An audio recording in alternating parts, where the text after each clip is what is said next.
दोस्तों नमस्कार, जय हिंद, जय भारत। आज के संपादकीय में आप लोगों का स्वागत है। तो आज तारीख है 28 जनवरी और हम डिस्कस कर रहे हैं द हिंदू के दोनों लीड एडिटोरियल्स 28 जनवरी 2026 के, जो आपके मेन द हिंदू के एडिटोरियल्स हैं। तो पहला आर्टिकल जो है वो बात करता है, आज का संपादकीय जो है, द सोल्यूशन टू फॉलोइंग रूपी लाइज इन डिप्लोमेसी। ये लीड आर्टिकल है, सी रंगाराजन और एनआर भानुमूर्ति ने लिखा है। ऑथर्स के बारे में एक बार जान लेते हैं फटाफट क्विकली, और उसके बाद चलते हैं, देखते हैं क्या कह रहा है आर्टिकल। तो सबसे पहले देखिए, जो ये दोनों ऑथर्स हैं, पहले जो ऑथर हैं वो पूर्व गवर्नर हैं रिजर्व बैंक ऑफ इंडिया के। इसके साथ साथ जो है ये कई स्टेट्स में गवर्नर के तौर पे भी सर्व कर चुके हैं, और प्राइम मिनिस्टर की इकोनॉमिक एडवाइजरी काउंसिल के ये चेयरमैन भी रहे हैं 2005-2014 के बीच में, जब डॉक्टर मनमोहन सिंह जो है वो प्रधानमंत्री थे। दूसरे हैं प्रोफेसर एनआर भानुमूर्ति। ये हाल ही में, अभी जो फिलहाल हैं, ये मद्रास स्कूल ऑफ इकोनॉमिक्स जो है उसके डायरेक्टर हैं, रिनाउंड मैक्रो इकोनॉमिस्ट हैं। इनकी पहले जो है वाइस चांसलरशिप रह चुकी है doctor B R Ambedkar school of economics university में, और एनआईपीएफपी यानी कि national institute of public finance and policy में भी ये जो है बतौर प्रोफेसर सर्व कर चुके हैं। तो ये हैं आपके आज के पहले लीड आर्टिकल के ऑथर्स। चलिए शुरुआत करते हैं, क्या बात कर रहे हैं ये इस आर्टिकल के अंदर। देखिए, अब आपने हाल ही में सुना भी होगा, पिछले कुछ महीनों से रूपी जो है बतौर डॉलर के मुकाबले काफी जो है उसमें गिरावट देखने को मिली, कि रूपी और डॉलर का जब हम एक्सचेंज रेट देखते हैं तो ये क्रॉस करके पहुंच गया, 90 पार पहुंच गया। और ये कहा गया कि भाई लगातार जो है रुपया गिरता चला जा रहा है, तो क्या इसके पीछे के कारण है। सबसे पहले देखिए, ओपनिंग में ऑथर जो है वो कहते हैं कि डिक्लाइन जो है it is somewhat, it has shaken the people in the markets. And लोगों ने जो है उन्होंने अटकलें लगाई, वंडर, देवर वंडरिंग, उनको ऐसा हैरानी हुई कि ऐसा क्यों हो रहा है, डिस्पाइट के जो है इकोनॉमी अच्छा परफॉर्म कर रही है, ग्रोथ रेट ठीक चल रहा है, इन्फ्लेशन जो है वो भी कम है, और करंट अकाउंट डेफिसिट जो है वो भी मॉडेस्ट है, कोई बहुत ज्यादा नहीं है। करंट अकाउंट डेफिसिट का मतलब ये हो गया कि कितना जो है हमारा करंट अकाउंट के अंदर हम ट्रेड में जब देखते हैं तो हमारे जो एक्सपोर्ट्स हैं वो कम हैं एज कंपेयर टू इंपोर्ट्स, यानी कि इंपोर्ट पे हम ज्यादा खर्चा कर रहे हैं, इस वजह से हमारा खर्चा ज्यादा हो रहा है और हम कमा कम पा रहे हैं। ठीक है, पर वो भी कोई बहुत ज्यादा नहीं है, वो मॉडेस्ट है। तो फिर बात आती है कि ऐसा क्या रीजन है, ऐसा कौन सा कारण है जिसके वजह से डॉलर के मुकाबले, अमेरिकी डॉलर के मुकाबले, to be specific US dollar के मुकाबले रुपया जो है वो इतना गिरता चला गया और हिस्टोरिक लोज तक पहुंच गया। तो इसमें देखिए, आर्टिकल में फर्दर ऑथर्स कहते हैं कि देखो, कुछ फैक्ट्स को पहले जान लेते हैं, कि अगर हम इंडियन इकोनॉमी के कुछ बेसिक आज के जो फैक्ट्स हैं, कि ग्रोथ रेट जो है वो जीडीपी का 7.4% एस्टिमेट किया जा रहा है इस साल का। अभी ये हमारा आखिरी क्वार्टर 4 चल रहा है, इसके डाटा आएगा तो पता चल जाएगा कि फाइनेंशियल ईयर 2025-26 में कितनी तेजी से ग्रो करी भारत की इकोनॉमी। दूसरा, इन्फ्लेशन जो है वो सबड्यूड है, यानी कि वो अपने बहुत बढ़िया कंट्रोल में चल रही है आरबीआई के। आरबीआई, भारतीय रिजर्व बैंक जो है वो क्या चाहता है कि जो आपका कंज्यूमर प्राइस इंडेक्स वाला जो इन्फ्लेशन है वो 4% प्लस माइनस 2% के रेंज में रहे। 4% प्लस माइनस 2% का रेंज का मतलब हो गया कि लोवेस्ट जो है 2% और हाईएस्ट जो है वो 6%, यानी इसी बैंड के अंदर, इसी टारगेट रेंज के अंदर जो है इन्फ्लेशन रहे। तो ऑथर्स कहते हैं कि देखिए, सीपीआई जो ये कंज्यूमर प्राइस इंडेक्स इन्फ्लेशन है, ये भारत की 1.33% है। तो ये भी जो है आरबीआई जो है इससे भी परेशान नहीं है, कि it is below the target band for the fourth consecutive month, के लगातार चौथे कंजेकेटिव मंथ के लिए। करंट अकाउंट डेफिसिट अगर देखा जाए बतौर प्रतिशत जीडीपी के जीडीपी के परसेंटेज के तौर पे, तो पहला हाफ जो रहा 2025-26 का, यानी कि जो पहले 6 महीने रहे, 2 क्वार्टर रहे अप्रैल से शुरू करके, वो सिर्फ 0.76 था, इन कंपैरिजन टू जो पिछले इसी पीरियड में, इसी फर्स्ट हाफ ऑफ 2024-25 में 1.35% था जीडीपी का, अब वो सिर्फ 0.76% है। तो ये भी जो है एक तरीके से उतना कोई रीजन नहीं है, ये भी हम कह सकते हैं कि हम इसमें भी जो है कंफर्टेबल हैं, ये भी एक कंफर्टेबल रेंज में चल रहा है। तो फिर ऐसा क्या हुआ कि जो रूपी है वो अप्रैल 2025 से अगर देखा जाए तो तकरीबन 6% जो है इट हैज फेल, कितना ये गिरावट देखने को मिली इसकी बतौर अमेरिकी डॉलर। तो चलिए देखते हैं आगे फर्दर ऑथर्स ने क्या कहा, ये फैक्ट दिमाग में रखिएगा थोड़े से। देखिए, इन्होंने कहा कि जो मेन विलन है इस पीस का, वो इस वक्त ट्रेड डेफिसिट भी नहीं है, करंट अकाउंट डेफिसिट भी नहीं है, कि ट्रेड डेफिसिट तो देखिए अगर हम देखते हैं which was around $97 billion in April December 2025 compared to $88 billion in the same period is not very large, कि इसमें तो बहुत ज्यादा कोई हाइक या इंक्रीज देखने को नहीं मिला। तो ऑथर्स कहते हैं कि ये मेन प्रॉब्लम नहीं है, ये विलन नहीं है, ये रुपए के गिरने के पीछे ऑथर्स कह रहे हैं विलन जो है मेजरली वो है कैपिटल आउटफ्लो। कैपिटल आउटफ्लो का मतलब क्या होता है, देखिए जब हम बात करते हैं, मैं थोड़ा सा टाइम लेके इसको समझाना चाहता हूँ, फॉरेन इन्वेस्टमेंट की, कि आपके जो निवेशक हैं वो बाहर से आए हैं, फॉरेन इन्वेस्टर हैं, तो वो एफपीआई भी लेके आते हैं, फॉरेन पोर्टफोलियो इन्वेस्टमेंट, जो हम कहते हैं कि ये बाय नेचर ही कैसा होता है, शॉर्ट टर्म होता है, ज्यादा लॉन्ग टर्म नहीं होता। ये क्या देखते हैं कि इनको अपनी इन्वेस्टमेंट पे रिटर्न सबसे ज्यादा कहाँ पे मिल रहा है। ठीक है, रिटर्न का मतलब क्या होगा कि कितना इनको, अब अगर ये पैसा लगाएंगे कि अगर मानो उन्होंने $1 लगाया तो उस $1 पे कितना ये कमा पाएंगे। पूरी दुनिया में इनकी नजर होती है, जैसे अमेरिका की खुद के बाजार कैसे चल रहे हैं, मान लो ब्रिटेन, मान लो फ्रांस, मान लो जापान, मान लो चाइना, और मान लो यहाँ पे भारत, इंडिया। तो अगर इनको लगेगा कि नहीं भारत से ज्यादा रिटर्न जो है जापान की मार्केट दे रही है, या मान लो ब्रिटेन की मार्केट दे रही है, तो ये अपना पैसा भारत से जो है एग्जिट करेंगे, विड्रॉ करेंगे, और ये पैसा जाके निवेश कर देंगे ब्रिटेन के अंदर या जापान के अंदर, जहां पे भी इनको ज्यादा रिटर्न मिलेगी। ठीक है, तो इसमें क्या होता है, पैसा इन्वेस्टमेंट आती भी है, कुछ इन्वेस्टर्स विड्रॉ करके एग्जिट भी करते हैं, जिसको हम बोलते हैं कि ओवरऑल क्या रहा, नेट। नेट आपके कैपिटल फ्लोज जो हैं वो, कैपिटल फ्लोज नेट कैसे रहे। नेट का मतलब है कि अगर मान लो $100 जो है, $100 जो है वो आया, और मान लो $30 जो है वो चला गया, तो हम बोलेंगे कि चलिए 70 जो है नेट हमारे पास कैपिटल आया। ये बोल रहे हैं कैपिटल आउटफ्लो, यानी कि देश से निवेश जो है वो निकल के बाहर को गया। इसमें देखिए ये क्या कहते हैं कि जब से अमेरिका का राष्ट्रपति, जिसका नाम है डोनाल्ड ट्रंप, उसने भारत के प्रति एक एडवर्स व्यू लिया और 50% इंपोर्ट ड्यूटी जो है वो इंडियन एक्सपोर्ट्स के ऊपर लगाई, तब से जो है रूपी अमेरिकी डॉलर के मुकाबले गिरता नजर आया। मतलब तब से मोटा मोटा के गिरता तो चलो बाद में नजर आया, पर उससे पहले जो है ये स्टडी कैपिटल का आउटफ्लो होना शुरू हो गया। तो इनिशियली ये कहते हैं कि डोनाल्ड ट्रंप ने 25% टैरिफ लगाया, और उसके बाद उसने 25% और बढ़ा दिया कि हम रशिया से क्रूड ऑयल जो है वो इंपोर्ट करते हैं उसके चलते, तो टोटल हो गया ये 50%। तो ऑथर्स कहते हैं कि ये जो है मेन विलन है, ये जो है मुख्य रीजन है जिसकी वजह से रुपया जो है वो गिरा है बतौर in comparison to US dollar.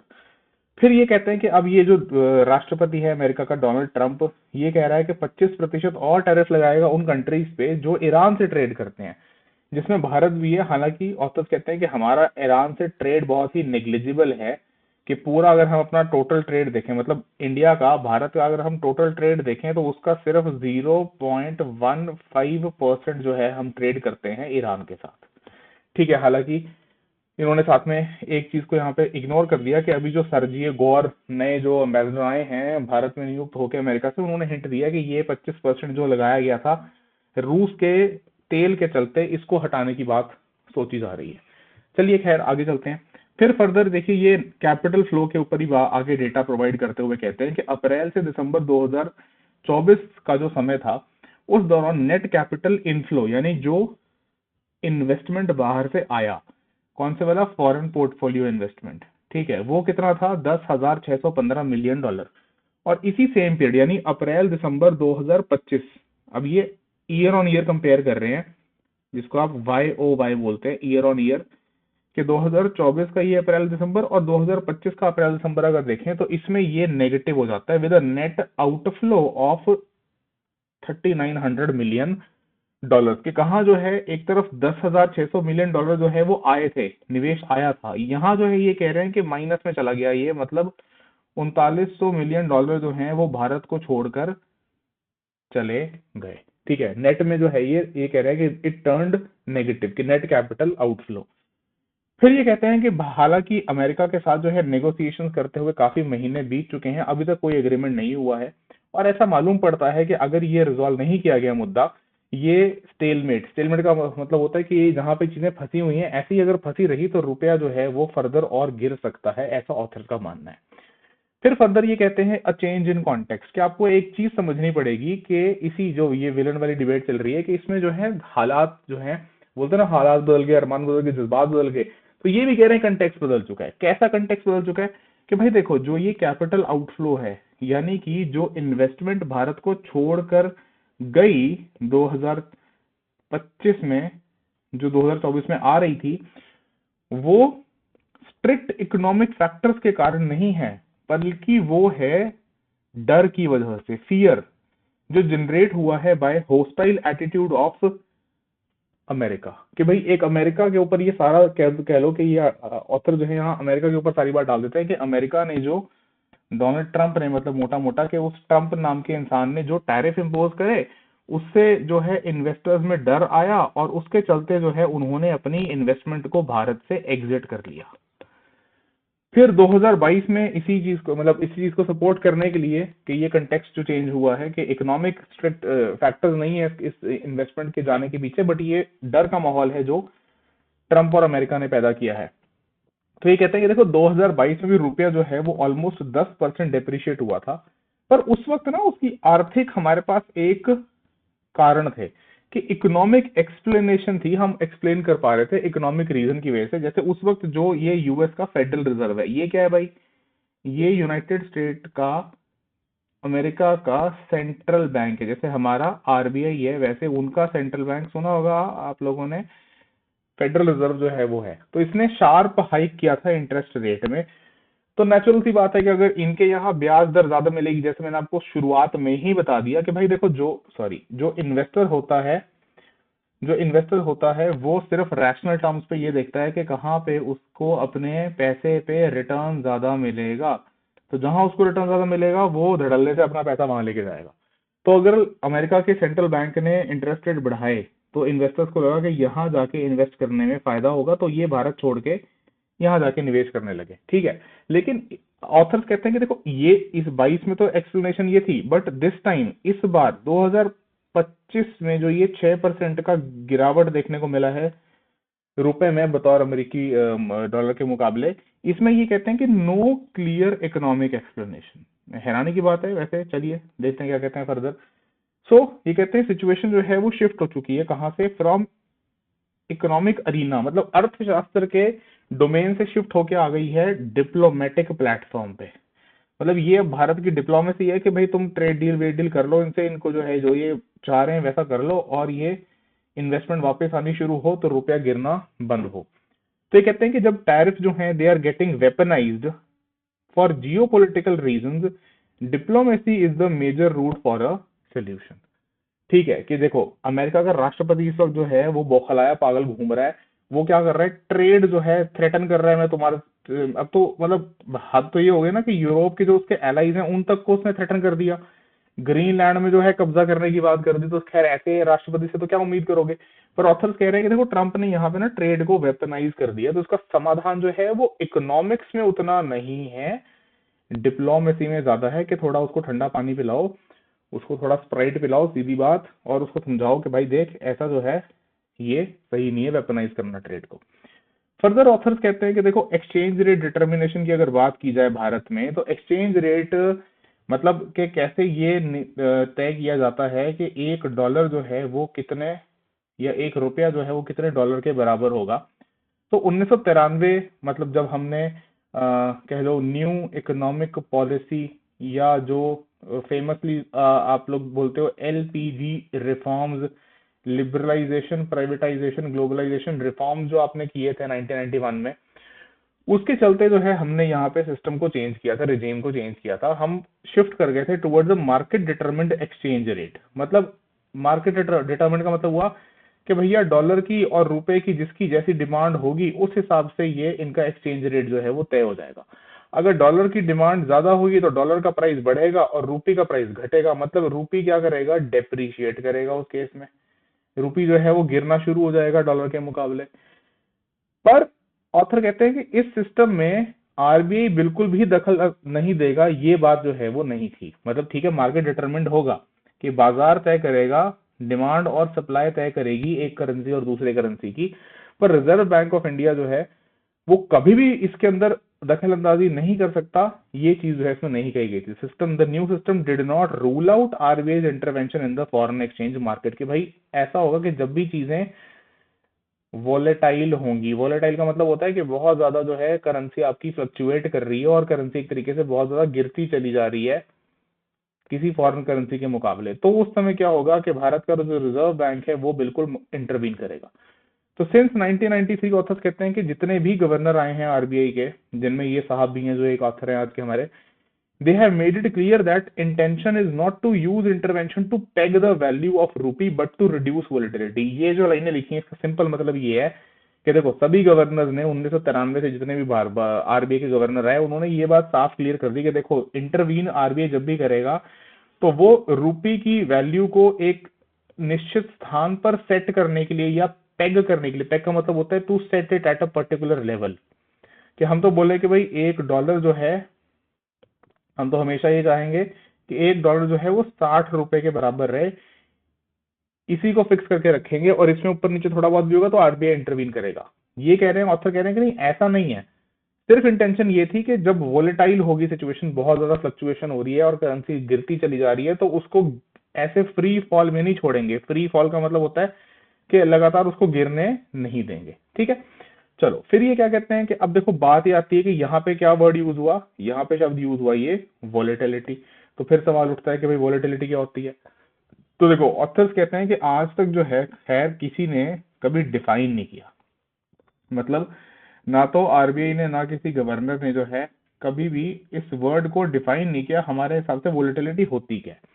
पर हम भारतीय रिजर्व बैंक के एक्शंस जो रहे हैं पास्ट में उससे हम ये निकाल सकते हैं, ये डिड्यूस कर सकते हैं कि आरबीआई जो है रिड्यूसिंग वोलेटिलिटी, इसका सिर्फ मतलब ये नहीं होता कि फ्लक्चुएशन को रिड्यूस करना अराउंड अ प्रिवेलिंग लेवल। मतलब मान लो ऐसा तर्ज करके चलो कि लेट्स सपोज एक डॉलर जो है वो चल रहा था लेट्स सपोज 75 रुपए के बराबर। ठीक है, तो ये ऐसा नहीं है कि 75 रुपए के आसपास रुपए को रखने के का मतलब ही या 75 से ये 77 चला गया, 78 चला गया, 69 चला गया, 80 चला गया, ठीक है, तो इसको वापस इसके इस लेवल तक लेके आना, सिर्फ वही वोलेटिलिटी कम करना नहीं है। इसका मतलब ये भी है कि इस जो ये गिरावट है इसकी वैल्यू में उसको मॉडरेट करना, कि ऐसा ना हो कि ये 75 से सीधा गिर के मान लो 85 पहुंच गया। ठीक है, $1 जो है वो 85 रुपए के बराबर हो गया। तो ये ऑथर कह रहे हैं कि यहाँ पे मॉडरेट करना in the fall in the value of रूपी व्हेन इट हैपेंस, कि इसको जो है थोड़ा मॉडरेट किया जाए। ठीक है, थोड़ा बहुत ऊपर नीचे हो सकता है बट उसमें एकदम से नी जर्क ना हो, एकदम से बहुत जल्दी से ना हो। फर्दर शॉक फ्रॉम रूपी फ्लक्चुएशन जो है ये कहते हैं इट हैज अ कॉस्ट, के इससे जो है फर्क पड़ता है हमारी इकोनॉमी के ऊपर, उसकी स्टेबिलिटी के ऊपर, इंपोर्ट की कॉस्ट के ऊपर। So it is only to minimise the impact of such sudden shocks. ठीक है, that is that there is intervention.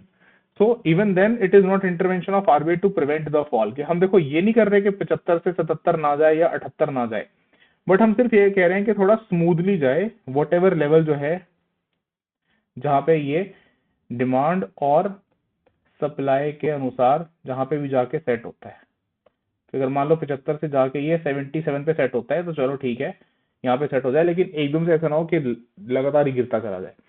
So further ये कहते हैं कि इट मे बी बेस्ट कि आरबीआई जो है एक आज क्या करे, एक क्लैरिफिकेशन जारी करे कि रिड्यूसिंग वॉलेटिलिटी जो है उसका क्या मतलब होता है, कि moderating the fall in the value of रूपी, कि उसको थोड़ा मॉडरेट किया जाए, ऐसे एक्सट्रीम ना हो, है ना। और आफ्टर ऑल इंटरवेंशन जो है अगर वो थोड़ा एसिमेट्रिक हो, does affect the level of exchange rate while minimising its volatility, कि वो एक्सचेंज रेट के लेवल को अफेक्ट करता है, वोलेटिलिटी को मिनिमाइज करता है। साथ ही साथ देखो वापस ही आते हैं अपने उसी डिप्लोमेसी वाली बात पे कि जो प्रेजेंट सिचुएशन है उसमें एक अतिरिक्त एलिमेंट जुड़ चुका है। क्या है वो extra element? Non economic pressures, मतलब ये अब इकोनॉमी के डोमेन से, अर्थव्यवस्था के डोमेन से जो है ये बाहर के फैक्टर्स हैं, जैसे एक्टिंग जो जिसकी वजह से रूपी के ऊपर जो है प्रेशर पड़ रहा है या रूपी जो है वो गिरावट देख रहा है। So in fact if India and the US come to an understanding rupee will appreciate, तो ये कहते हैं कि देखो तुम जो है भारत जो है वो ये डोनाल्ड ट्रंप वाले अमेरिका के एडमिनिस्ट्रेशन के साथ जो है किसी तरीके से कुछ अगर ये एक सेटलमेंट कर लेते हैं तो रूपी गिरना बंद हो जाएगा और रादर रूपी अप्रिशिएट करना शुरू कर देगा। ठीक है, ये पोजीशन लेते हैं ऑथर्स, मतलब एक तरीके से कि कैपिटल वापस आनी शुरू हो जाएगी, कैपिटल इनफ्लोज। ठीक है, चल फिर ये कहते हैं कि will of fall in the value of rupee have any beneficial effect, मतलब why devaluation is not the remedy. मोटी मोटी बात ये हुई, देखो कोई भी कंट्री अगर उसको अपने एक्सपोर्ट जो हैं वो बूस्ट करने होते हैं तो उसके लिए बेटर रहता है कि उसकी खुद की जो करेंसी है वो थोड़ी गिरावट देखे, या वो उसको गिरा भी देता है, ठीक है। लेकिन उसमें आप एक बात और ध्यान से समझ लीजिए कि वो कंट्री जो है उसकी जो ग्रोथ है, उसका जो जीडीपी है, जो उसका ग्रोथ है, वो अगर एक्सपोर्ट लेड है, मतलब वो उतने इंपोर्ट वगैरह नहीं करता, एक्सपोर्ट लेड ग्रोथ है, तो फिर ऐसा कुछ करने में फायदा होता है, नहीं तो उसके नुकसान ज्यादा हो जाते हैं। तो ये इस बारे में क्या कहते हैं कि देखो जो इंपोर्ट कंटेंट है इंडिया के एक्सपोर्ट्स का वो बढ़ रहा है। अब इस सेंटेंस का मतलब ये हुआ कि देखो आज की डेट में भारत जो कुछ भी एक्सपोर्ट करता है, उन चीजों को, एक्सपोर्ट करने वाली चीजों के, जो भी भारत चीजें एक्सपोर्ट करता है, उसमें जो रॉ मटेरियल या उसमें जो इक्विपमेंट इस्तेमाल होता है वो हम इंपोर्ट करते हैं, मतलब import content of India's export is rising. तो एज अ रिजल्ट क्या हुआ कि stimulus to exports provide by devaluation will be moderated in the changed context. मतलब अगर आप थोड़ा अपनी करेंसी को गिराते हो जिससे एक्सपोर्ट्स को आप सोचते हो कि बूस्ट मिल जाएगा, तो उसका जो फायदा है वो आउटराइटली उतना नहीं होगा, ठीक है। Further, given high tariffs in America, India's exporters are unlikely to gain significant access there, कि अमेरिका के अंदर देखो वो आपको उतनी एक्सेस जो है वो नहीं दिलवा पाएगा, क्योंकि वहां वो डोनाल्ड ट्रंप जो बैठा है उसने पहले ही 50% तो टैरिफ अभी लगा ही रखे हैं। फिर दूसरा इंपोर्ट साइड पे क्या कहते हैं कि भारत के मोस्टली जो इंपोर्ट्स हैं वो एसेंशियल गुड्स हैं, मतलब आप चाह के भी इन इंपोर्ट्स को रिड्यूस नहीं कर सकते। अब अगर आप इन इंपोर्ट्स को रिड्यूस नहीं कर सकते, इसका मतलब है आपके ये इंपोर्ट की कॉस्ट जो है ये आप कम नहीं कर सकते। लेकिन अगर आपने अपनी करेंसी को गिरने दिया, ठीक है, या आपने करेंसी को डीवैल्यू किया, खुद से गिराया, तो ये इंपोर्ट की जो कॉस्ट है ना भैया, ये इंपोर्ट की कॉस्ट मित्रों आपके लिए बहुत इंक्रीज कर जाएगी। तो ये फिर आपकी इकोनॉमिक ग्रोथ को हर्ट करेगी, समझ रहे हो बात। इसमें कहते हैं with crude oil alone accounting for 1/4 of total merchandise imports, के तकरीबन 1/4, बाकी 3/4 सारा ओवरऑल गुड्स का इंपोर्ट, और उसमें से 1/4 जो है केवल क्रूड ऑयल का इंपोर्ट है। तो fall in rupee would raise their prices further fuelling inflation, के इससे जो है महंगाई जो है वो, इन्फ्लेशन जो है हम बात कर रहे थे ना सीपीआई वाला, वो जो है अभी जो कंफर्टेबल चल रहा है वो बढ़ना शुरू हो जाएगा, ठीक है। फर्दर इसी बात को आगे कहते हैं कि देखो भारत की इन्फ्लेशन जो है is not higher than the inflation in developed countries in the West, के वेस्ट में जो है इन्फ्लेशन जो है वो ज्यादा ऊपर चल रही है भारत के कंटेक्स्ट में। So devaluation is called for when there is wide disparity in inflation, के हम तब जो है डीवैल्यूएशन करके थोड़ा अपने प्रोडक्ट को सस्ता करने की कोशिश करते हैं जब ये सिचुएशन उल्टी हो, ठीक है। वहां तो पहले ही वो जो है हाई चल रही है इन्फ्लेशन। तो ये कहते हैं कि देखो इसीलिए that is when we need to focus on real effective exchange rate. Real effective exchange rate क्या होता है कि भारत की करेंसी और उसके सामने हम कंपेयर करते हैं एक बास्केट ऑफ करेंसीज, जैसे कि मान लो डॉलर हो गया, यूरो हो गया, ठीक है, ग्रेट ब्रिटिश पाउंड हो गया, ठीक है, ऐसे और सारी करेंसीज, मतलब कौन सी कंट्रीज की करेंसीज जो हमारे एक तरीके से बोला जाए तो मेजर ट्रेड पार्टनर्स हैं। इससे हमें क्या देखने को मिलता है कि देखो अल्टीमेटली एक बात बताओ कि अगर मैं डॉलर, यूरो, पाउंड या किसी भी और रशियन रूबल, किसी भी करेंसी को यूज करना चाह रहा हूं, तो क्यों करना चाह रहा हूं, क्योंकि मुझे उस कंट्री के साथ ट्रेड करने की जरूरत है। नहीं तो मुझे उस कंट्री की करेंसी में क्या ही इंटरेस्ट होगा कि अगर मान लो मेरा लेट्स सपोज मंगोलिया के साथ कोई ज्यादा ट्रेड नहीं है ना, तो मुझे उसकी करेंसी की क्यों जरूरत होगी। तो इसलिए यहाँ पे क्या हो रहा है कि ये कह रहे हैं कि रियल इफेक्टिव एक्सचेंज रेट क्या करता है, रूपी का एक्सचेंज रेट देखता है with the basket of the currencies of major trading partners, ठीक है, कि ये वेटेड एवरेज होता है कंट्री की currency relative to basket of major trading partners adjusted for inflation, के उस देश में और हमारे देश में महंगाई जो है उसको माइनस करके, उसको हटा के, उसको एडजस्ट करके। तो इसलिए ये कह रहे हैं कि देखो ये सच है कि कुछ कंट्री जैसे कि चाइना, उन्होंने अपनी करेंसी को जानबूझकर डीवैल्यू किया, जानबूझकर जो है गिराया अपने ट्रेडिंग पार्टनर के मुकाबले। ठीक है, जान के करेंसी को अंडर वैल्यू करके रखा। क्यों? ताकि वो अपने एक्सपोर्ट्स को सस्ता कर सकें और अपने ट्रेडिंग पार्टनर्स को ज्यादा एक्सपोर्ट कर सकें। लेकिन इसको करेंसी मैनिपुलेशन जो है वो कहा जाता है, जो कि कंट्रोवर्शियल है। तो इसलिए हमें ऐसा कुछ नहीं देखना है, हमें ऐसा कुछ नहीं करना है कि हम जान के अपनी करेंसी को जो है वो गिरने ही देते चले जाएं या हम डीवैल्यू करें। तो इसलिए ये डीवैल्यूएशन जो है वो रेमेडी नहीं है। चलिए फर्दर फिर ये बोलते हैं कि भाई इसका समाधान सोल्यूशन जो है वो किसके अंदर है? डिप्लोमेसी के अंदर, कूटनीति के अंदर। कि fall in value of rupee in the last 1 month has been caused by fears engendered by the imposition of 50% tariff, है ना, plus it may go even up because of new legislation in the US and the full impact will be felt only in 2026-2027। यानी कि FY27 में authors कहते हैं कि अगर ये सिचुएशन संभाली नहीं गई तो इसका पूरा इम्पैक्ट देखने को मिलेगा। ठीक है, और आखिरी में कंक्लूड क्या करते हैं कि देखो सीधी बात है कि what is hitting the rupee, मतलब जो रुपए को गिराने का पीछे कारण है वो अभी है कैपिटल का भारत को छोड़ के जाना। और ये तब तक चलता रहेगा जब तक हम अमेरिका के साथ के डील जो है उसको फाइनलाइज नहीं कर देते। सो हम इस रूपी के फॉल को इग्नोर नहीं कर सकते। ये कैपिटल का आउटफ्लो जो है और बढ़ सकता है, एक्सेलरेट करेगा with every fall in the value of रूपी, के लोग जो है और डॉलर में इन्वेस्ट करना चाहेंगे, रूपी को और डंप करेंगे, यहां से इन्वेस्टमेंट उठा के बाहर लेके जाएंगे। And required earning in rupee will rise to attract investors in such a situation. The required earning in rupee terms will rise to attract investors in such a situation. ठीक है, तो मतलब क्या हुआ कि कैपिटल आउटफ्लो जो है उनका डायरेक्ट इम्पैक्ट होगा स्टॉक मार्केट के ऊपर, राइट। तो ये क्या कह रहे हैं कि इसीलिए जरूरी है कि आप जो इसका समाधान है वो किस में खोजें?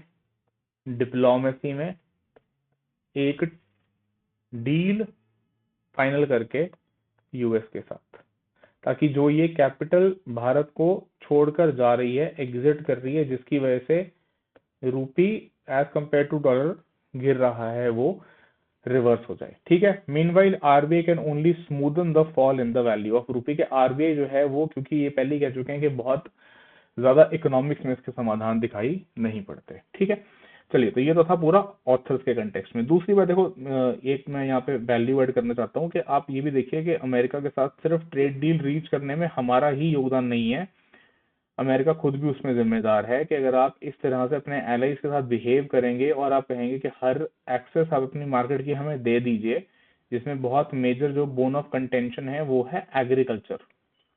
अब हम अपने किसानों को तो मरने नहीं दे सकते ना, कि हम अगर एग्रीकल्चर सारा अमेरिका के लिए खोल दें और वहां से वो सस्ते दाम पे जो है यहाँ फ्लड कर दे हमारे मार्केट को, तो हमारे डोमेस्टिक फिर यही द हिंदू में आर्टिकल छापेंगे इकोनॉमिस्ट, है ना, कि भाई अब देखो भारत ने जो है अपने एग्रीकल्चर सेक्टर को तबाह कर लिया, सारा कुछ जो है वो निवेश बाहर से आने दिया, राइट।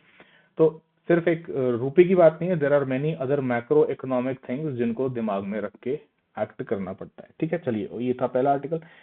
बढ़ते हैं दूसरे आर्टिकल पे। देखिए दूसरा आर्टिकल जो है that is a spark to drive India's ELCV transition, यानी कि लाइट कमर्शियल व्हीकल को ये बिजली वाले इस पे कैसे कन्वर्ट जो है जल्दी शिफ्ट किया जाए। तो ये है हमारा आज का दूसरा लीड संपादकीय द हिंदू का। देखिए इसमें पहले तो ऑथर के बारे में बात करते हैं और उनकी ऑर्गेनाइजेशन। ये है मूर्ति नायर साहब, जो रिसर्चर हैं at ICCT, international council on clean transportation.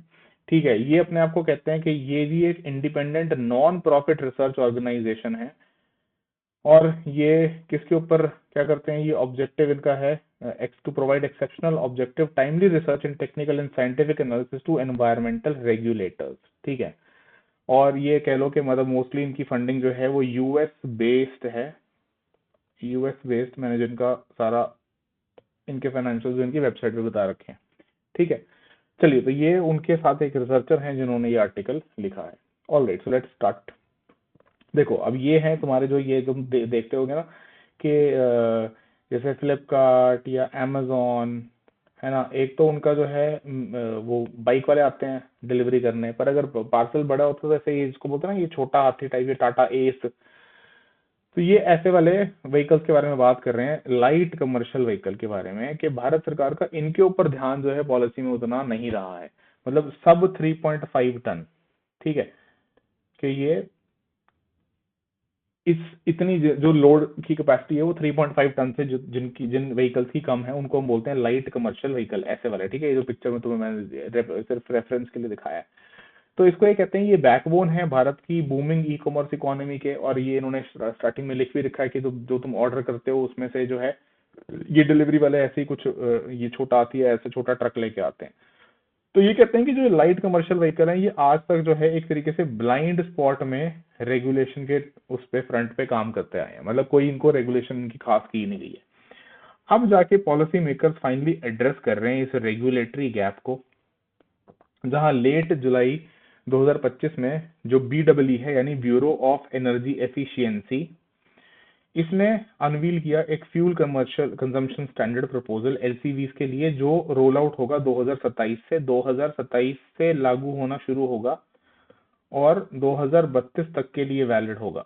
ठीक है, उसके बाद की आगे के रेगुलेशन जो है वो BEE बाद में उस पर बात करेगा। तो ये फर्दर कहते हैं कि देखो इस ड्राफ्ट के रिलीज होने से पहले भी जो ऑटोमेकर कंपनीज हैं, जैसे जो ये ट्रक्स वगैरह बनाती हैं, उन्होंने सरकार के साथ बहुत जद्दोजहद करी कि इनको ये लाइट कमर्शियल व्हीकल को एग्जेम्प्ट कर दिया जाए। किससे? ये कैफे नॉर्म से, कैफे रेगुलेशन या कैफे नॉर्म्स। अब ये कैफे नॉर्म्स क्या है? कॉर्पोरेट एवरेज फ्यूल एफिशिएंसी, कि भाई इतनी होनी चाहिए। ठीक है, क्या बोला कंपनीज ने जो ये बनाती हैं छोटे ऐसे 3.5 टन वाले सेगमेंट वाले, इससे कम वाले ट्रक, कि भाई मार्केट में प्राइस सेंसिटिविटी का मुद्दा है। और अगर ये आइस का मतलब क्या होता है? Internal combustion engine. Internal combustion engine का मतलब जो आपके ये नॉर्मल डीजल पेट्रोल वाली गाड़ियां हैं, ठीक है, जिसमें ये आइस इंजन होता है। दूसरा तो आपका इलेक्ट्रिक वाला हो गया ना, वो तो मोटर है उसमें। तो ये कहते हैं कि देखो इसके अंदर जो ये पेट्रोल डीजल वाले हमारी ये गाड़ियां हैं, इसके अंदर हमें एक्सपेंसिव टेक्नोलॉजीज ऐड करनी पड़ेंगी अगर आप ये कैफे नॉर्म्स में हमें लेके आते हो इन ये लाइट कमर्शियल व्हीकल वाले ट्रक्स को। तो हालांकि सरकार ने जो है इसको साइड कर दिया, और ऑथर कहते हैं कि ये दिखाता है सरकार की कमिटमेंट टूवर्ड्स डीकार्बोनाइजेशन। फिर फर्दर आगे ये बात करते हैं कि जो ऑटो मेकर्स हैं they have entered BEV। BEV क्या है? Battery electric vehicle. देखो इसमें क्या है, दो टर्म्स यूज होती हैं मेजरली मार्केट में, एक है HEV, एक है BEV। BEV क्या है? बैटरी इलेक्ट्रिक व्हीकल, मतलब ये कंप्लीटली सिर्फ बैटरी पे ही चलता है। ठीक है, HEV क्या है? हाइब्रिड इलेक्ट्रिक व्हीकल, मतलब ये बैटरी प्लस सम कन्वेंशनल फॉसिल फ्यूल जैसे पेट्रोल। ठीक है, जैसे अगर सिर्फ एग्जांपल देने के लिए समझाऊं तो वो जो नई वाली इनोवा बेच रहा है टोयोटा, सुना होगा ना तुमने, क्या नाम है उसका, हाई क्रॉस। तो वो इनोवा जो है वो कैसी है? HEV है। या मारुति सुजुकी की ग्रैंड विटारा आती है, या इन्हीं की वो आती है हाई राइडर आती है, तो वो गाड़ियां कौन सी हैं? वो HEV है। मतलब वो क्या है, उसमें बैटरी भी है और उसमें पेट्रोल इंजन भी है। ठीक है, तो कुछ समय तक वो जैसे 20-30 किलोमीटर पर आवर की स्पीड तक जब तुम चला रहे हो तो वो चलेगी बैटरी के ऊपर, प्योर EV मोड पे। फिर उसके बाद शिफ्ट कर जाएगी वो पेट्रोल पे, मतलब फिर वो इंटरनल कंबस्शन इंजन जो है वो पेट्रोल वाला इग्नाइट हो जाएगा। तो ये कह रहे हैं कि ये BEV और HEV दो अलग अलग चीजें हैं। ये तो जो है अभी भी आपके डीकार्बोनाइजेशन में उतना हेल्प नहीं कर रहा है, HEV, और BEV की जरूरत है। ठीक है, तो कमिंग बैक, तो ऑथर क्या कहते हैं कि देखो BEV जो है, ऑटोमेकर्स कह रहे हैं कि BEV मार्केट जो है उसमें मॉडल्स कम है, offering very low battery PACS, maximum range 150 kilometre. तो ये बोलते हैं कि इतना कॉशियस क्यों है? तो मार्केट रियलिटीज ये कहते हैं कि टफ है, हाई अपफ्रंट कॉस्ट है, मॉडल्स की अवेलेबिलिटी लिमिटेड है, जिसकी वजह से कंपनी जो है उनके पास इतना कह लो इंसेंटिव नहीं है कि वो शिफ्ट करें बड़े बैटरी इलेक्ट्रिक व्हीकल्स को इंट्रोड्यूस करने पे। ठीक है, और लास्ट में ये कहते हैं, लास्ट में ये कहते हैं कि ऑल्दो ये LCVs जो हैं ये ऑफर करते हैं टोटल ओनरशिप कॉस्ट कम, मतलब ओवरऑल अगर हम देखें तो जो इलेक्ट्रिक वाला लाइट कमर्शियल व्हीकल है वो पेट्रोल वाले या डीजल वाले लाइट कमर्शियल व्हीकल से सस्ता पड़ता है टोटल ओनरशिप कॉस्ट में। ठीक है, लेकिन इनकंसिस्टेंट परचेज इंसेंटिव पॉलिसीज और पॉलिसीज जो है ओवरऑल वो अभी हेल्पफुल नहीं है, इसलिए जो है ये शिफ्ट हमें देखने को नहीं मिलती लाइट कमर्शियल व्हीकल वाले सेगमेंट के अंदर। राइट, फिर फर्दर ऑथर कहते हैं कि कहाँ पे आज की डेट में कहाँ चीजें स्टैंड करती हैं। तो देखो 2024 में ये बता रहे हैं कि LCVs जो है वो 48% थी भारत के कमर्शियल गुड्स व्हीकल के, जिसमें से सिर्फ 2% जो है वो बैटरी इलेक्ट्रिक व्हीकल थे। ठीक है, और ये जो फ्लीट है it averaged 147.5 gram of CO2 पर किलोमीटर इन 2024। और बिना इलेक्ट्रिक एलसीवीज के ये एमिशन जो है और हाई होते, इसमें मतलब ये 147.5 से बढ़ के ये फिर होते 150 ग्राम कार्बन डाइऑक्साइड पर किलोमीटर। ठीक है, और ये कहते हैं कि देखो इसीलिए इंसेंटिव्स भी एलसीवी में बहुत ज्यादा कुछ खास नहीं है। जैसे पीएम ई ड्राइव जो स्कीम है वो एलसीवीज के ऊपर लागू नहीं होती। कुछ स्टेट्स ने हालांकि जो है अपनी तरफ से इसमें पॉलिसी सपोर्ट जो है वो देने की कोशिश की है, जैसे महाराष्ट्र और मध्य प्रदेश। ठीक है, फिर देखो ये क्या कहते हैं कि जब स्टैंडर्ड्स अगर जो है वो ढीले हों तो मैन्युफैक्चरर जो है उनको सस्ता यही लगता है कि वो अपने एग्जिस्टिंग पेट्रोल डीजल वाले जो व्हीकल हैं उन्हीं को थोड़ा मॉडिफाई करके क्या करें, या तो उसमें कुछ ऐसी ऐसी एडजस्टमेंट्स करें कि उसके एमिशन थोड़े कम हो जाएं, या उसको हाइब्रिड इलेक्ट्रिक व्हीकल में कन्वर्ट कर दें, लेकिन कंप्लीटली इलेक्ट्रिक व्हीकल के ऊपर वो नहीं जाएंगे। ठीक है, क्यों? क्योंकि इसमें जो है उनको कॉस्ट ज्यादा पड़ेगी। तो ये प्रूफ क्या कहते हैं ऑथर के, देखो यही सेम चीज हो रही है किसके अंदर, जो पैसेंजर कार सेगमेंट है, जो आप नॉर्मल आप गाड़ियां खरीदते जो हमने अपने प्राइवेट यूज के लिए रखी हुई हैं, कि जो बैटरी इलेक्ट्रिक व्हीकल्स हैं, इसलिए कहते हैं कि वो सिर्फ 3% हैं overall total passenger car fleet का, even after 8 years of CAFE norms जो इनके ऊपर लागू हो चुकी थी। ठीक है, तो जिस ऑर्गेनाइजेशन से ये हैं ICCT, उसकी रिसर्च के हिसाब से ये कहते हैं कि देखो सीधी भाषा में मतलब जो ये पूरी बात लिख रखी है इसका सिंपल मतलब ये है कि ये कहते हैं कि आज की डेट में कैफे 3 नॉर्म्स जो प्रपोज करता है स्टैंडर्ड, वो है कि एमिशन इतने तक परमिसिबल है 115 ग्राम ऑफ कार्बन डाइऑक्साइड पर किलोमीटर। ठीक है, और 116.5 ग्राम जो है वो थ्रेशोल्ड है to make ELCV adoption cost effective. मतलब ये हुआ कि सिंपली कि जो कार्बन डाइऑक्साइड एमिशन रिडक्शन है उसका जो कॉस्ट आता है, if it is achieved through electrification than ICE upgrade, मतलब अगर इलेक्ट्रिफिकेशन वाली गाड़ी बना के एमिशन कम करने में फायदा पहुंचेगा कंपनियों को ज्यादा, तो ही वो इस पे शिफ्ट होंगे, नहीं तो वो क्या करेंगी, हाइब्रिड बना देंगी या अपने पेट्रोल डीजल वाले को ही थोड़ा सा उसमें टेक्नोलॉजी बेटर करेंगी और उससे ही जो है वो कॉस्ट कम करने की अपनी कोशिश करेंगी। ठीक है, एमिशन कम करने की कोशिश करेंगी ताकि उनको फायदा पहुंचता रहे। तो ये मोटे मोटा बात ये कहते हैं कि प्रपोज स्टैंडर्ड जो है वो 115 ग्राम है, लेकिन इनकी रिसर्च कहती है कि 116.5 ग्राम जो है थ्रेशोल्ड रिक्वायर्ड है इसको कॉस्ट इफेक्टिव बनाने के लिए, नहीं तो इतने पे तो जो है कंपनीज या तो उसको HEV कन्वर्ट कर देंगी या फिर आइस में ही टेक्नोलॉजी थोड़ी और बेटर करके उसके एमिशंस को कम करेंगी।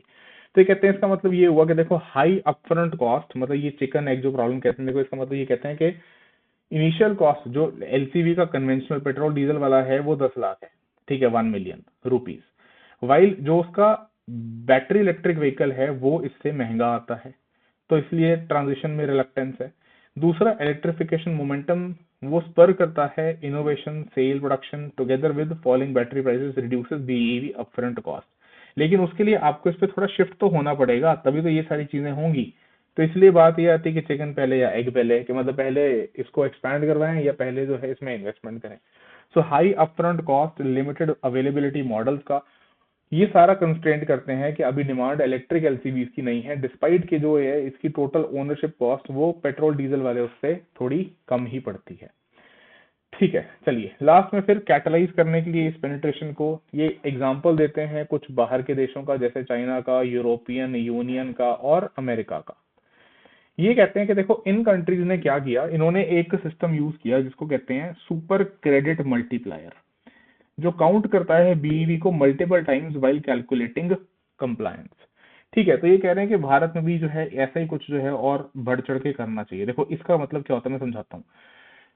देखो यहाँ पे मोटी बात ये है कि सुपर क्रेडिट्स नाम की जो ये चीज बात हो रही है, ये क्या होते हैं, रेगुलेटरी इंसेंटिव्स जो ऑटोमोबाइल मैन्युफैक्चरर्स को दिए जाते हैं अंडर व्हीकल एमिशन स्टैंडर्ड। देखो सरकार क्या करती है, सरकार ये बोलती है कि अगर आप मान लो गाड़ियां पेट्रोल डीजल वाली बना रहे हो और साथ में जो है आप हाइब्रिड भी बना रहे हो और इलेक्ट्रिक भी बना रहे हो, तो वो कितना जो है कार्बन डाइऑक्साइड इमिट करती हैं, हमारी उसके ऊपर जो है आप हमारी रेगुलेशन रहेगी। तो ये अलाउ करते हैं क्या, लो एमिशन या जीरो एमिशन व्हीकल्स इनको काउंट किया जाएगा as more than one vehicle, कि अगर मान लो एक पेट्रोल गाड़ी बेची एक कंपनी ने, तो उसका तो एमिशन जो है वो एक के बराबर ही काउंट होएगा, ठीक है, उसको एक ही यूनिट काउंट करेंगे।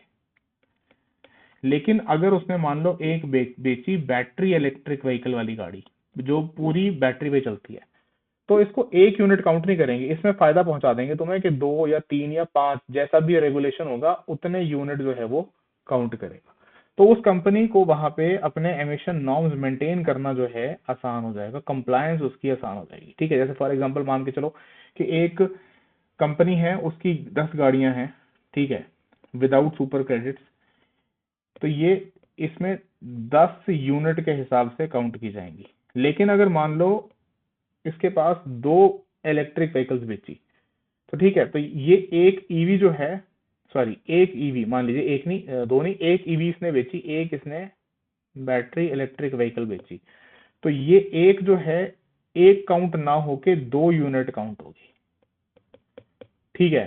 तो मतलब फ्लीट साइज 10 की जगह हो जाएगा 11 व्हीकल्स, तो एवरेज जो है उसकी गिर जाएगी और कंप्लायंस उस कंपनी के लिए इजी हो जाएगा, ठीक है। ये क्या है, सुपर क्रेडिट सिस्टम, ठीक है। ये ऑथर क्या कहते हैं, किसने यूज किया, ये यूज किया चाइना ने, यूरोपियन यूनियन ने और अमेरिकन। तो ये कहते हैं कि हमें भी जो अभी ड्राफ्ट देखने को मिलता है, ड्राफ्ट प्रपोजल, मतलब जो भारत का है, गवर्नमेंट ऑफ इंडिया का, ठीक है, वो इंट्रोड्यूस करता है super credit for ELCV, assigning them a carbon dioxide value of 0 for compliance, further reinforcing BEV support unlike the passenger car standards which include upstream emission।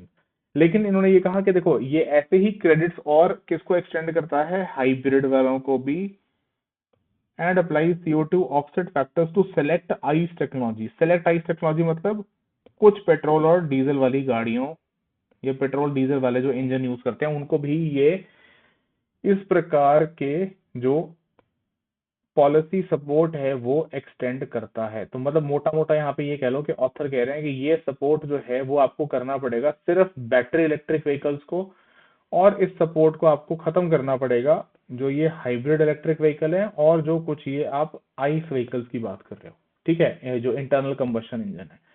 सो जो ब्यूरो ऑफ एनर्जी एफिशिएंसी का proposal है वो consider कर रहा है phasing out super credits for ELCVs but continuing incentives for hybrid and select ICE technology. So this could prolong the dominance of internal combustion engine vehicles। ठीक है, तो ये ऑथर यहाँ पे फाइनली कहते हैं।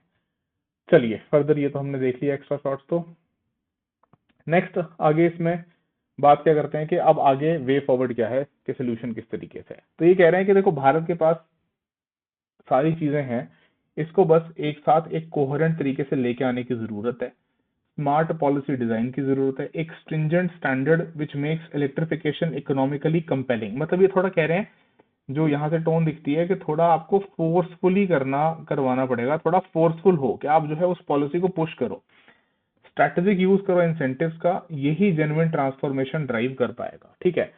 और these elements together with timely rollout of regulation जो ये है will determine whether LCVs drive the transition to clean transport या फिर not। और इसका alternate जो दूसरा अगर ये आपने नहीं किया तो alternate क्या होगा कि आप वही challenges रिपीट होते हुए देखेंगे जो पैसेंजर कार सेगमेंट में दिखाई पड़ते हैं, जहां पे relaxed standards as per the author के स्टैंडर्ड्स रिलैक्स्ड हैं and ongoing incentives have kept electrification at just 3%।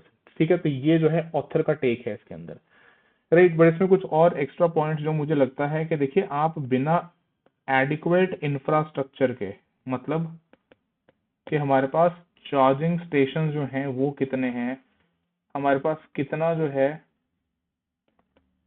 Cost effective बना पाते हैं हम इन व्हीकल्स को, क्योंकि आप ये भी समझिए कि इनिशियल जो कॉस्ट है एक बैटरी इलेक्ट्रिक व्हीकल का वो ज्यादा है और सब लोग जो है उस चीज को शायद अफोर्ड नहीं कर सकते, right. So take it with a pinch of salt. और ये पॉइंट्स ठीक है आपको जो है आर्गुमेंट्स प्रोवाइड करते हैं कि क्यों जो है किस प्रकार से जो है आगे हमें ट्रांजिशन जो है अपना करना है, ठीक है। चलिए तो ये आज का संपादकीय जो है इसके साथ खत्म करते हैं। Thank you so much. आपको अगर वीडियो अच्छा लगा हो तो please subscribe Rudranomics and like and share the video. Thank you so much. जय हिंद, जय भारत।